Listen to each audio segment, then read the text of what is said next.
খুচরা পর্যায়ে বিদ্যুতের মূল্য বৃদ্ধির প্রস্তাব নিয়ে গণশুনানি চলছে রাজধানীর কৃষিবিদ ইনস্টিটিউট মিলনায়তনে। Bangladesh energy regulatory commission BERC এর আয়োজন করেছে। এর আগে বুধবার পাইকারি পর্যায়ে বিদ্যুতের দাম বাড়ানো নিয়ে শুনানি হয়। সেখানে অংশগ্রহণকারীরা এর তীব্র বিরোধিতা করেন। তারা বলেন, পাইকারিতে দাম বাড়লে ভোক্তা পর্যায়েও দাম বাড়তে হবে। এটি মূল্যস্ফীতি আরও বাড়িয়ে দিতে পারে। তাই দাম বাড়ানোর বিরোধিতা করে ভোক্তা প্রতিনিধিরা বলছেন, বিদ্যুৎ খাতের অযৌক্তিক খরচ ভোক্তার উপর চাপানো যাবে না। গণশুনানিতে উপস্থিত আছেন আমাদের সহকর্মী হেদায়েতুল্লাহ সীমান্ত। কথা বলবো তার সঙ্গে।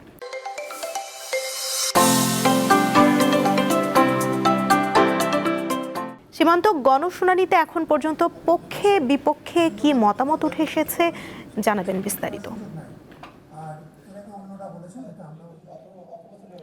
সুমনা, গতকাল থেকে যে বিদ্যুতের দাম বৃদ্ধির জন্য যে BERC যে গণশুনানি অনুষ্ঠিত শুরু হয়েছে গতকাল থেকে, আজকে দ্বিতীয় দিন। সেখানে দ্বিতীয় দিনে আমরা দেখেছি যে 4টি সংস্থা তাদের যে মূল্য নির্ধারণের যে প্রস্তাবনা তা সেটা তুলে ধরেছেন।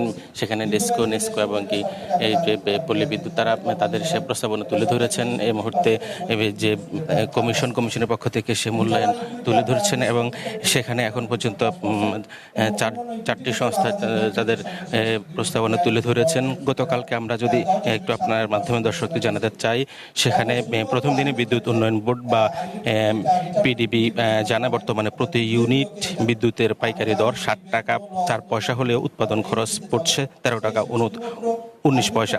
ফলে বছরে ঘাটতি দাঁড়িয়েছে প্রায় 60,000 কোটি টাকা।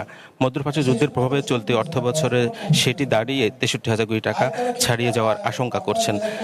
বর্তমানে ঘাটতি প্রতি ইউনিটে 1 টাকা 20 পয়সা থেকে 1 টাকা 50 পয়সা পর্যন্ত দাম বাড়ানোর প্রস্তাব করেছে PDB, যা আগামী 1 জুন থেকেই কার্যকর করতে চায় তারা।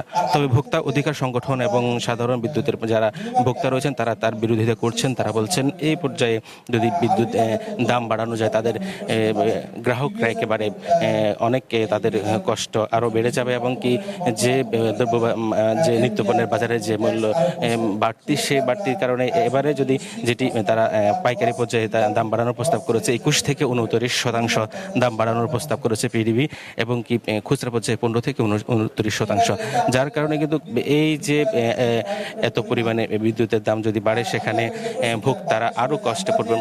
কারণ হচ্ছে একদিকে জ্বালানি তেলের যে সংকট, অন্যদিকে এখন যদি সেই বিদ্যুতের দাম বাড়ানো হয়, তাহলে ভোক্তারা একেবারে পিষ্ট হবেন। অর্থাৎ তাদের যে কষ্টে, তাদের যে পকেটের টাকা কাটা যাবে, সেই ঘাটতি মেটানোর বিষয়ে তারা তো বলছেন যে বাংলাদেশের যে বিদ্যুতের লস এবং কি যে সিস্টেম লস হচ্ছে, সেগুলো মেটানো এবং যে অনিয়ম হচ্ছে, অনিয়মগুলো দূর করে সেই ঘাটতি মেটানো যায়। কিন্তু গ্রাহকদের পকেট থেকে সেই ঘাটতি মেটানোর জন্য যেটি নির্ধারণ করা হচ্ছে, সেটি কোনোভাবেই সমীচীন হবে না এবং কি তারা, আমরা কনজিউমার অ্যাসোসিয়েশন যারা বলছেন, তারাও সেই বিষয় তুলে ধরছেন যে সিস্টেম লস এবং যে বিদ্যুতের যে অনিয়ম, এই যে অনিয়মগুলো ঠেকিয়ে সেই ঘাটতি মেটানোর জন্য। কিন্তু সাধারণ গ্রাহকের পকেটের টাকা কাটিয়ে সেটি কোনোভাবে সমীচীন হবে না। কারণ ইতিমধ্যেই ভোক্তারা তাদের সেই বিভিন্ন পর্যায়ে নিত্যপণ্যের বাজারে যে দাম বৃদ্ধি, সব কিছু জন্য কিন্তু তারা অনেক ভোগান্তিতে আছেন। পাশাপাশি তারা অনেক